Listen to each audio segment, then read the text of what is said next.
Hey, I'm going to show you in this video a method that I have used for many, many years, about 25 years, in getting new staffing and recruitment clients.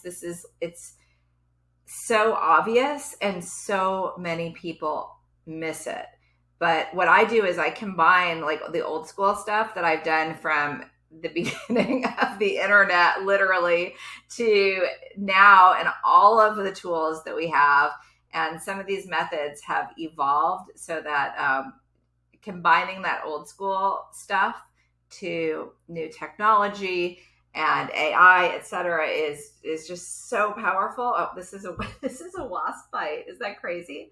But anyway, so I'm going to show you one way that I did this and how I got a $2 million client. Now I know it was $2 million while I was working at a recruitment firm. And so I quit to start my coaching business. It was my only W-2 job I'd had in 25 years. And they had hired me to build out their contract division. And so then I went off on my merry way again because I wanted to help other entrepreneurs. Anyway, let's get to it. So the key is in the people, in the connections that you make. And it sounds so cliche when people say that you want to be a relationship. You're what differentiates you as building relationships versus transactional. It might sound cliche, but that is really the key in building a long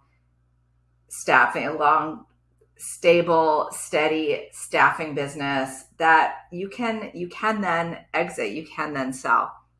So the way that and I actually got 2 anchor clients, and I talk about anchor clients in my other materials in my program. But anchor clients, what you always want to have at least 3 clients that are you call them the whales. Like your business could still survive if everything went away and you had this one client. You can think about like old school stores in the mall. Those were the anchor stores that kept the mall alive, which is probably not a great example because malls are dead right now, but you get the idea. So you don't want to just have one, you want to have at least 3 clients, and you might have different definitions of what that anchor client is.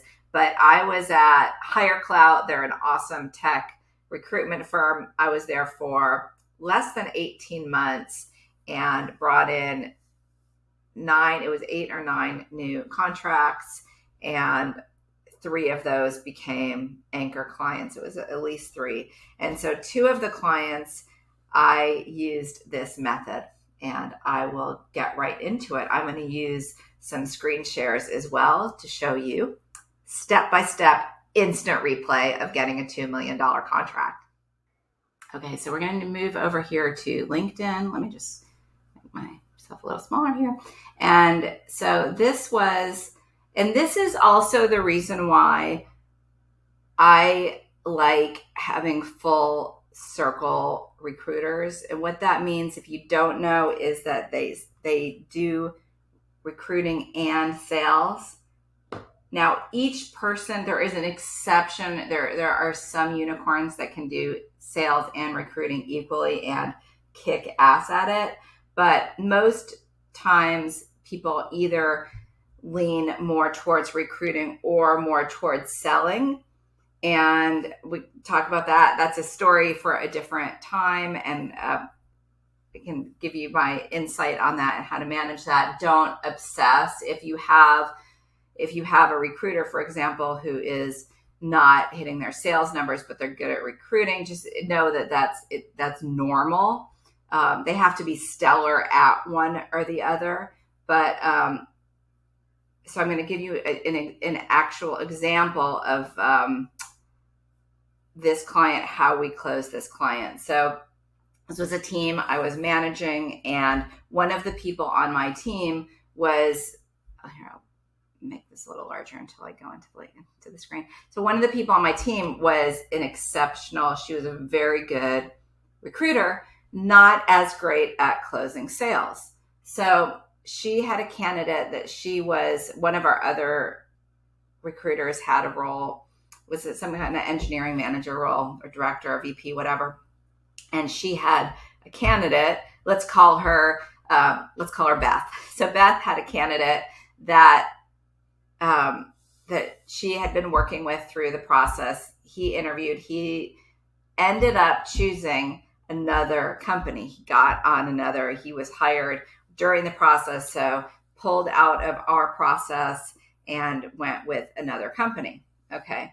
So Beth then, okay, so as soon as that happens, right, like we have a relationship with this person. So he might be a candidate again in a later date, but right now that person turns into a lead. When they have a new job, they're no longer a candidate. They're not going to probably be a candidate for at least a year, maybe 2, maybe 6. If it doesn't work out, then they will come back. But at this point, this person goes out of your candidate pool and goes into your lead pool. This is also why I love placing people in managerial roles, because that the gold is in the relationships. Okay, so this particular candidate went to another company, and the recruiter that was had a bit of a hard time because she was a little nervous about selling, not so confident in closing, and people can tell. So what we did is I stepped in, and but your recruiters on your teams can do this, but this is what I did. So I stepped in, and so I always, whenever I have a candidate that I've worked with who accepts a role at another job, okay, obviously if they accept a role at our jobs, we're going to stay in touch with them. Actually, it's not always obvious, but if they accept a role with another company, always stay in touch. And this has to be this has to be written into your CRM, however you keep in touch with your leads. Okay. So I'm going to show you on LinkedIn step by step what I did and how we closed this prospect into a client. Okay. So first of all, you want to wait a little bit. Okay. So wait, maybe don't have to wait too long. You can just wait a little bit. And all you do is just congratulate them. Okay. So don't just go asking for business immediately. And I'm going to also show you how I almost got into Twitter, but they were pretty cheap and they were not okay with agencies. But I got up to like a couple of levels, got almost approval on Twitter, but same principle.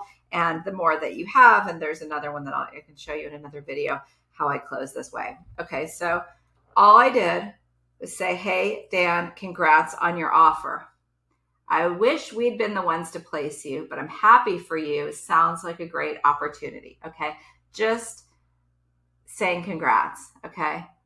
And then he replies, okay, the same, like 10 minutes later, if we can use your team to help build out mine, I'll keep in touch. Okay. So you can see the recruiter did, because she was coached to do this and she knew to do it. She did ask him. I think she asked him, she either asked him or he offered it. But, if you need help with building out your team once you're there. Okay. So then I mentioned there was another candidate that when I was at this company that we did too. And okay, that's another story for another day. Okay, a long 2-year contract role. Okay, so we had actually sent him to a direct hire. So this shows you don't decide for your candidates. You never know. So he accepted a contract job instead of our direct hire job that we presented to him, which is kind of a side note and interesting. Okay, so 2-year contract, and these were high level roles.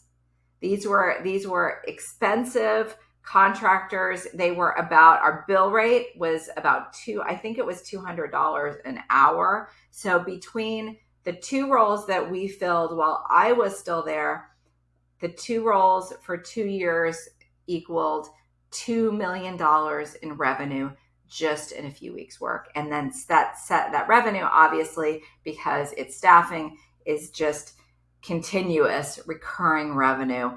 And once you're in a business with staffing, it is so much easier. It's not even that hard to continue to stack up contractors when you're in a company. And it's placing contractors can be so much easier than direct hire. Okay. And these contractors they had their own corporation. We can talk about that in another, you can message me too if you don't know what corp to corp is, but that's a way to, and where they're not your W-2 employees. So that's a whole other thing. Okay. So that was it. Okay. So, I also asked if he'd give a notice if they need a replacement for him. I always ask that. That one didn't pan out with this one. But okay, then, so you can see it. So September 1st. So when was this? The first message was July 8th. Okay. And then September 1st, he messaged me. So my last message to him was July 14th. Okay. That was, I think I probably texted him. I like to text people. I don't leave it up to voicemail or LinkedIn. I also text. So I think I probably texted him in between, but you can see he came up with, this is what he needed.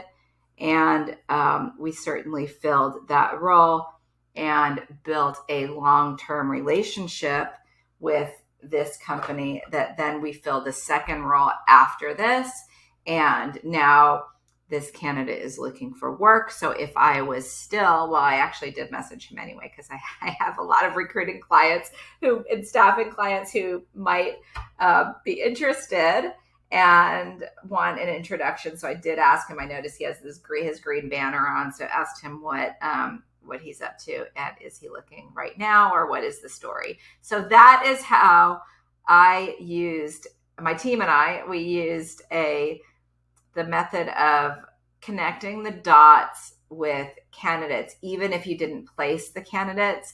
And I'll show you other tips in videos. So make sure to follow me to get more tips. I'm going to show how with the Twitter one too, because that was a great process, and show you other ways that I have gotten recruiting and staffing clients. This business is so awesome, and that you truly can build relationships. This is also one more thought. This is also why it's important to hire the right people on your team, because having longevity and people with history really helps to use this method. So for more on building your recruiting and staffing business, follow me, and you can also join my Q&A session, and just message me if you don't see like how to get there, because I'm always adding new things. Just message me and tell me that you want more information, and then you can join my coaching calls, and